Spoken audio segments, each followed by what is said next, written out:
多少人都觉得天平会倾斜，多少人的筹码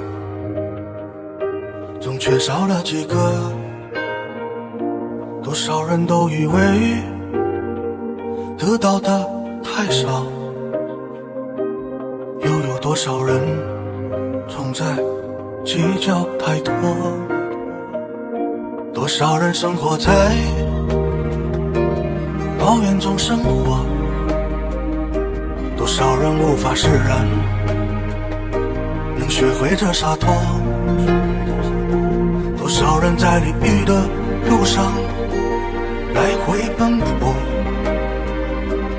又有多少人迷失了当初的自我。